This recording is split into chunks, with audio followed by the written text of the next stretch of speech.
Halo, kembali lagi di channel saya tentang materi 3JS. Ya, pada kali ini saya akan menjelaskan mengenai cara membuat kita untuk animasi ya di objek kita ya. Sebelum itu, di materi sebelumnya saya sudah menjelaskan cara kita untuk membuat objek pertama menggunakan 3JS. Untuk kali ini saya akan mengajarkan bagaimana cara membuat animasi di objek yang sudah kita buat. Kita lihat di sini objeknya ini sama sekali tidak bergerak ya. Jadi tidak terlihat keren atau tidak terlihat menarik ya. Jadi stagnan seperti di tengah ini. Tapi di materi sebelumnya kita bisa mengubah objek dari kiri ke kanan atau ke bawah berdasarkan position ya, atau berdasarkan yang kita mau. Di sini saya waktu itu menaruhkan position Z sesuai ke arah kita. Teman-teman bisa menggunakan position X sebelah kiri atau position Y sebelah atas. Tapi saya masukkan di position di tengah ya. Oke, langsung saja di code editornya teman-teman masing-masing.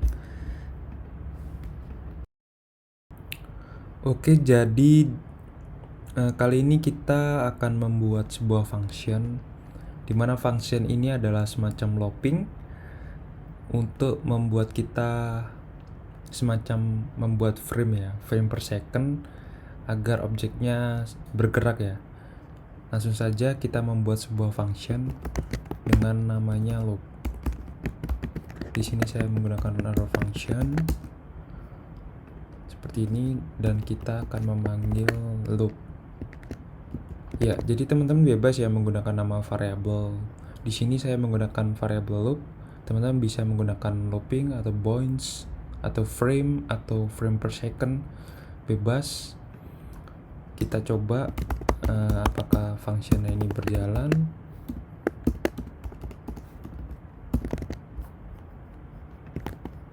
Ya, sudah berjalan ya di console lognya.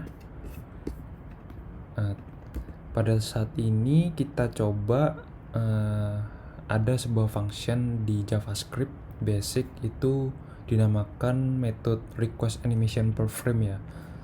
Kita coba Windows .request animation frame. Kita masukkan sebuah function loop. Kita coba. Ya, kita lihat di sini di console lognya masing-masing, di inspect console lognya, loopnya ini berjalan ya sesuai frame per secondnya ya. Dan angka ini tergantung dari spesifikasi laptop atau komputer kalian ya. Di sini saya menggunakan laptop dengan range 60 frame per second atau fps, 60 fps di sini saya menggunakan. Jadi setiap kali bergerak ini 60 fps ya loopingan. Mungkin dari teman-teman yang lain atau komputer ada yang 60 fps, ada 30 fps, itu tergantung spesifik laptop ya. Dan kita lihat sudah berjalan untuk request animation per frame-nya. Nah, gimana frame animation ini dimasukkan ke dalam objek yang sudah kita buat? Langsung saja kita ke code editornya. Di sini saya matikan terlebih dahulu ya. Nah, di materi sebelumnya kita akan di materi sebelumnya kita kan sudah membuat kubnya. Kubnya ini kan masuk di dalam sebuah variabel dinamakan dengan kub. Nah, di dalam kub ini kan ada parameter geometri dan material. Nah, kita masukkan variabel kubnya ini ke dalam function loop. Langsung saja kita coba kub dot position dot text. Kita coba position x-nya ini ditambahkan dengan 0.01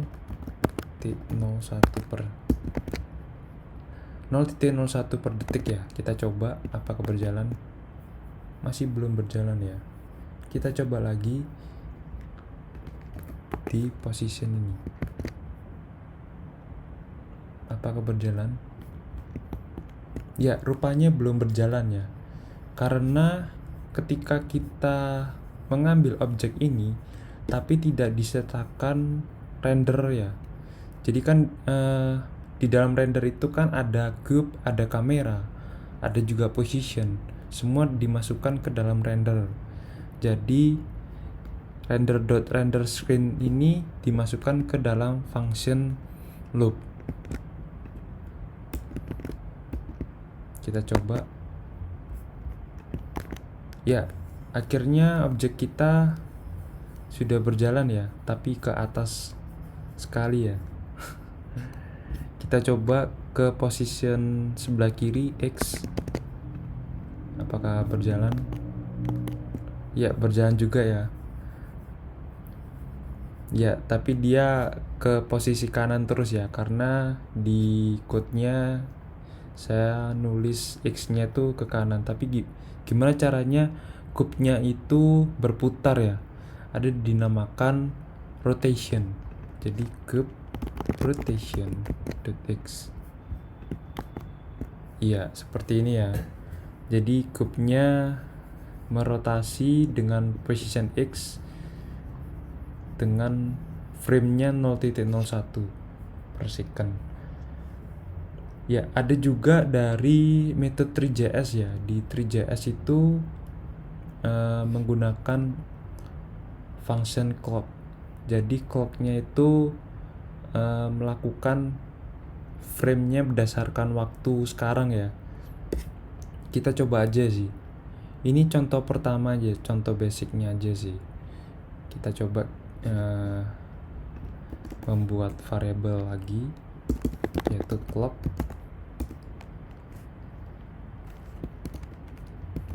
Cos clock sama dengan new 3.clock.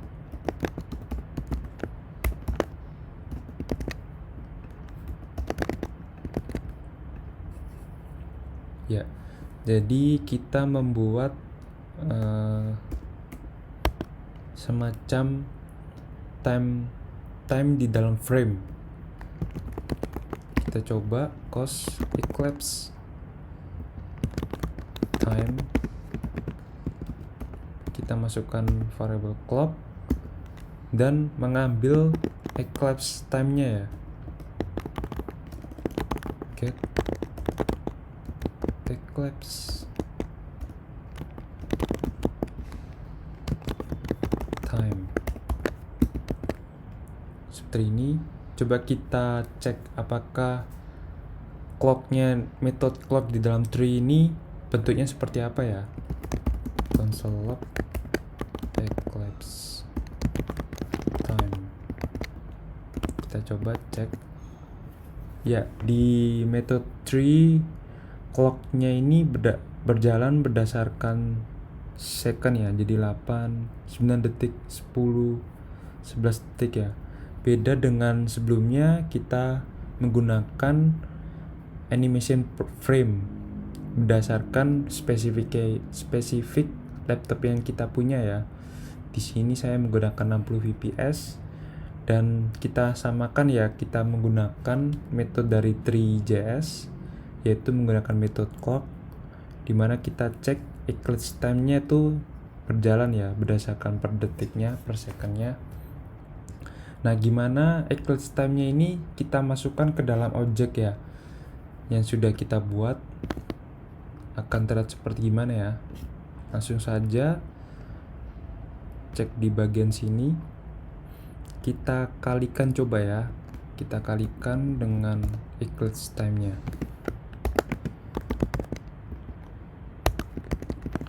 Kita lihat ya, objeknya berjalan tapi ada kendala ya. Kita coba cek lagi. Soalnya rotation ya, kita berulang ya. Kita langsung ke position coba.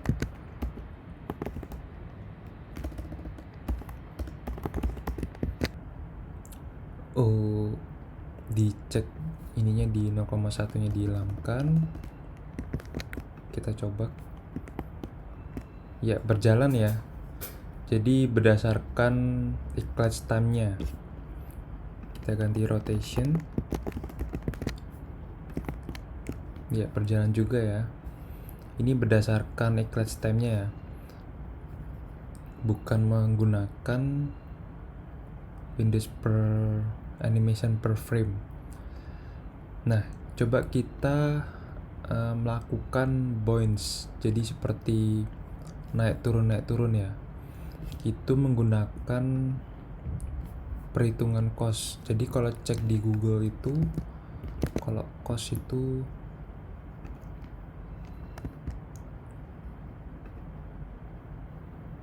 seperti ini ya. Jadi dia melakukan naik turun dan juga scene. Kita implementasikan ke dalam sebuah objek ya. Kita matikan komen terlebih dahulu. Kita bahkan group position x match dot cost dot eclipse time. Kita coba apakah berjalan. Ya, berjalan ya. Dia melakukan loopingan ke kiri dan ke kanan seperti bounce gitu ya, kayak ada bola jatuhnya memantul.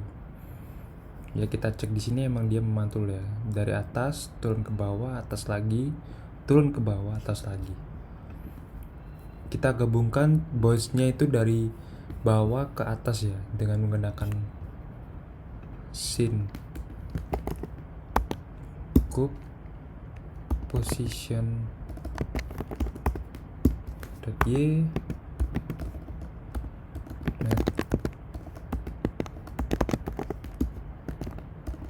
scene eclipse time. Ya, terlihat seperti ini ya. Bounce-nya memutar dari atas, bawah, berulang lagi berdasarkan eclipse time yang sudah kita buat. Itu saja untuk animasinya, dan ada lagi sebenarnya teman-teman bisa menggunakan sebuah library. Di sini saya lebih condong atau merekomendasikan menggunakan library GSAP atau biasanya orang-orang disebut GSAP. Jadi nggak cuma menggunakan metode 3JS, tapi juga kita bisa menggunakan library. Langsung saja kita langsung buka di websitenya ya, GitHub. Di sini sudah ada dokumentasi yang sangat lengkap sekali, teman-teman bisa cek sekali. Kita langsung aja ke getting started-nya GitHub. Di sini kita ambil jQuery-nya dari GitHub ya, teman-teman bisa ambil di sini. Dan kita masukkan ke dalam basic skin-nya. Di atas head-nya kita save. Kita cek apakah GitHub-nya tuh sudah masuk ke dalam project kita. consoler.github. Kita coba.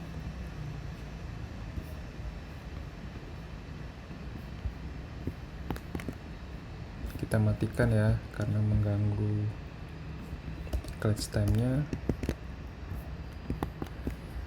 Ya, di sini metodenya GitHub sudah ada, sudah muncul, jadi pertanda GitHub-nya sudah masuk ke dalam project kita. Sekarang kita coba implementasikan library GitHub, dimasukkan objek yang sudah kita buat ya.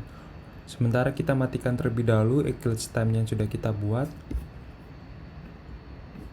Kita matikan, di komen. Kita buat GitHub.to. Teman-teman kalau bingung untuk masalah GitHub, nanti ada materi lagi tentang library GitHub.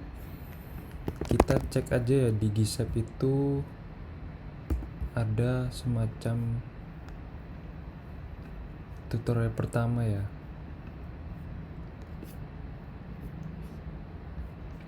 Ya, Ada duration, ada X, ada Y, ada rotation, ada scale. Kita buat saja secara simple aja ya. Gshape.to cube, karena di sini adalah objek, adalah green, ada orange, ada gray. Kita masukkan sebuah cube yang sudah kita buat dengan position ya. Cube dot position. Parameter keduanya adalah kita masukkan duration 2 Y 2, ada lagi ya. Coba seperti ini ya. Kita coba apakah berjalan. Ya, berjalan ya. Jadi kita menggunakan library Gshape. Teman-teman bisa belajar tentang library Gshape, tapi tidak untuk saat ini ya. Mungkin kita tambahkan seperti stagger, atau enggak kita menggunakan teknik bounce. Kita cek apakah berjalan. Oh, keliru ya. Jadi terlihat seperti bola ya, bola ke position Y. Ini untuk contoh kasus animasi menggunakan library Gshape. Mungkin itu aja dari saya. Jadi kita buat kesimpulan. Jadi untuk animasi di 3JS ada berbagai macam ya. Ada yang menggunakan teknik yang pertama, menggunakan teknik request animation per frame berdasarkan spesifik laptop yang kita punya ya. Di sini saya menggunakan laptop dengan framenya 60 fps. Dia akan berjalan sesuai dengan 60 fps. Ada teknik kedua menggunakan metode clock yang sudah disediakan sama 3JS ya. Jadi kita mengimplementasikan metode clocknya. Dan yang terakhir adalah menggunakan library Gshape. Ya, teman-teman bebas menggunakan animasi ini, teknik animasi ini tergantung nanti dari studi kasusnya. Mungkin itu saja dari saya. Jika ada pertanyaan, bisa bertanya langsung di komen di bawah atau bisa di media sosial saya ya. Mungkin itu aja. Untuk di materi selanjutnya kita akan mencoba belajar menggunakan teknik kamera di 3JS biar lebih menarik lagi ya, kita lebih mewawaskan mengenai 3JS itu sendiri. Itu saja dari saya. Terima kasih dan sampai jumpa.